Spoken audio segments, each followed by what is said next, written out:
Je remercie la présence de la presse pour nous aider à couvrir cette activité. Effectivement, Goudomp, encore une fois, vient de sacrifier à la tradition de remise de subventions à la jeunesse, au sport et à la culture.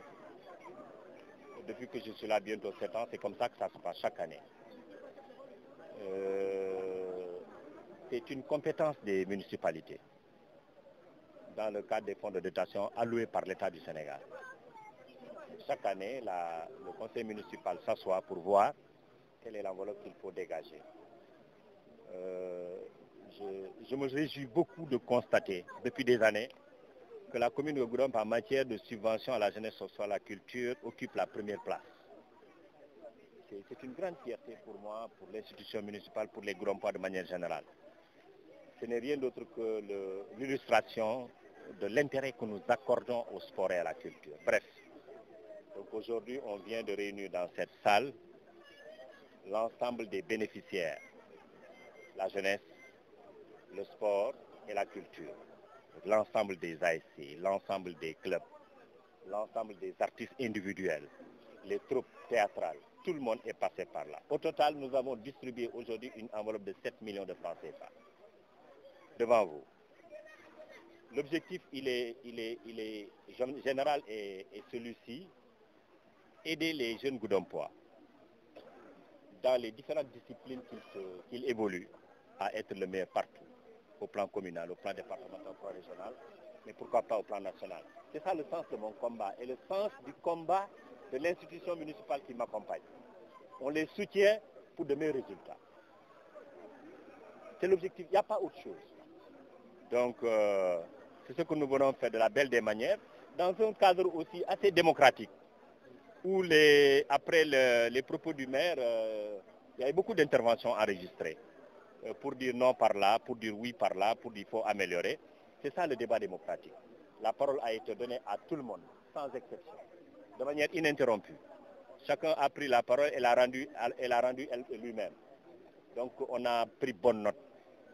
Il nous convient, après avoir écouté tout le monde, d'apporter des correctifs là où il le faut, d'apporter des améliorations là où il le faut. Encore une fois, tout le monde n'est pas appelé à être subventionné. Les subventions sont encadrées par le règlement, première chose. Deuxième chose, le niveau de subvention accordé à chacun dépend des possibilités financières de la commune. Si je dis qu'aujourd'hui on fait mieux que n'importe quelle commune dans la région, c'est d'abord lié à notre volonté propre d'accompagner notre jeunesse. Mais quelque part, on se bat aussi pour avoir des recettes additionnelles. Donc, ce n'est pas le cas peut-être partout. Donc, l'objectif ultime aujourd'hui, ils sont en compétition. Et la chose que j'ai notée, ou la mieux notée, c'est qu'ils ont demandé à ce que les subventions soient données à temps. Je pense que ça, c'est une remarque importante.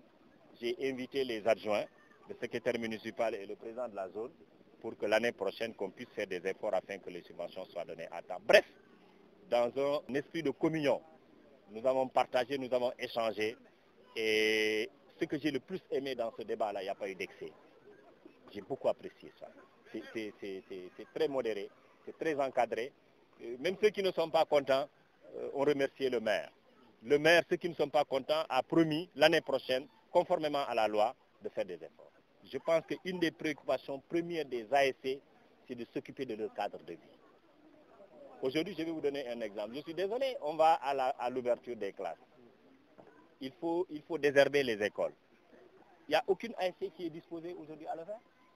Ça peut être une raison suffisante pour moi pour dire que mais je ne subventionne pas les ASC. Parce que pour moi, l'argent que les ASC reçoivent, c'est de l'argent public, mais des Goudompois. Il doit y avoir un retour. J'ai même proposé qu'une journée de civisme soit organisée chaque année pour les ASC, pour les cultures, mais pour la jeunesse de manière générale, chaque année. J'ai déjà fait cette proposition, je pense que bientôt l'équipe municipale va finir son étude. N'oubliez pas de liker la vidéo si elle vous a plu et si vous êtes nouveau parmi nous, n'hésitez pas à vous abonner en activant la cloche des notifications pour ne louper aucune de nos futures vidéos. Ceci étant dit, c'est parti. gërëm leen sant leen la presse ngeen xam ne permettre ngeen ma ñu wax tuuti ci loolu bi ñuy commune de Goudomp bi ma fi toogee en tout cas équipe bi fi nekk ren mooy juróomi ñaareel at yaakaar naa chaque année dañuy joxe subvention dinañ ko joxe ndaw yi dinañ ko joxe tàggat yaram bi le sport dinañ ko joxe culture bi ren def nañ ko ñëpp teew nañ ci Goudomp tey képp ki nga xam ne yaa ngi ci yëngu ci wàllu sport yaa ngi yëngu ci wàllu aada yaa ngi yëngu ci wàllu tàggatu yaram ñëpp teew nañ fi bénéficiaires yi ñëpp am nañ li ñu joxe jotee ci enveloppe juróomi ñaari millions lañ joxe tey ji lañ séddale ci seen kanam alalu waa Goudomp la alalu réew mi la parce que lii tamit dafa bokk ci fonds de dotation état moo ñu ko alloué c'est vrai que Goudomp am na ay fonds recette propre yi nga xam ne yokk nañ ko ci mais ci fonds de dotation la jógee te état dafa ne boo jotee fonds de dotation na nga gëstu ndaw yi na nga gëstu tàggatu yaram yi na nga gëstu culture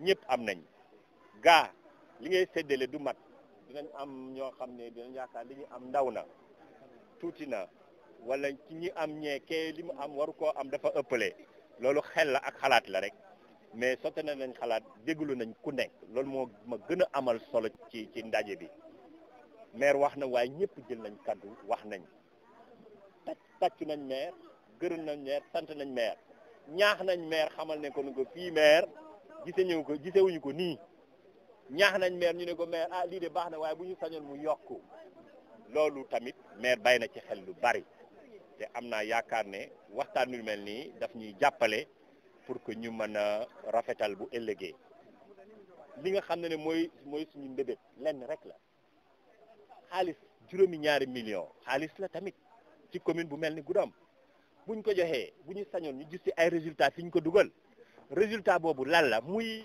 tàggatu yaram muy aada muy jeunesse bu ñu sañoon bépp Goudompois bu ci yëngu nga mën a nekk premier deuxième ci commune bi mën a nekk premier deuxième ci département bi mën a nekk premier deuxième ci région bi mën a nekk premier deuxième ci au niveau national suñ ko amee rek mais gàcce ngaalaama te gis naa ne fii am nañ ay activités yoo xam ne xale yaa ngi ciy góorgóorlu bu baax maa ngi leen ciy gërëm di leen ci ñaax bu baax di leen sant bu waaw jeunesse bi moom surtout ñi yëngu ci wàllu ASC ñoom pour ñoom dañuy xaar nawetaan jot rek ñi am lu ñuy defee seen regroupement am lu ñuy defee seen rëg-rëg daal di jóg dem match ba ñëw pare nañ ci warul mën a demee noonu ASC da nga war a yëngu pour jàppale sa gox ci fànn boo ko mënee nag mën naa xëy rek ma def yëfi set setal mën naa xëy rek comme jamono ñu toll nii école yi taw bi bari na école yi léegi ñu ubbeeku ñax bari na fa xaaral ma dem ma dindi ñax yi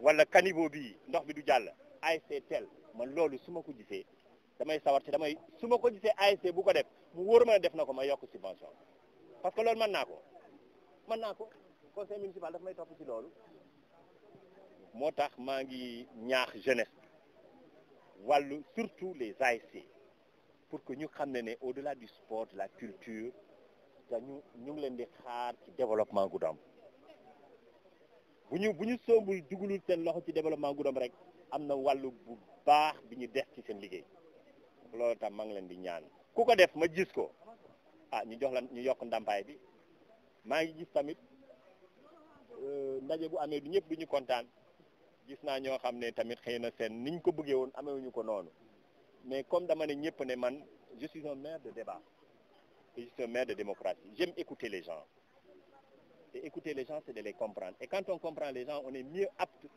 à pouvoir régler leurs problèmes déglu naa ñëpp bu soobee yàlla du ñu saafara lépp de waaye dinañ def suñu kéemtum kattan pour que rongañu tey ñu bañ ko gis déwén maa ngi leen di gërëm bu baax di leen sant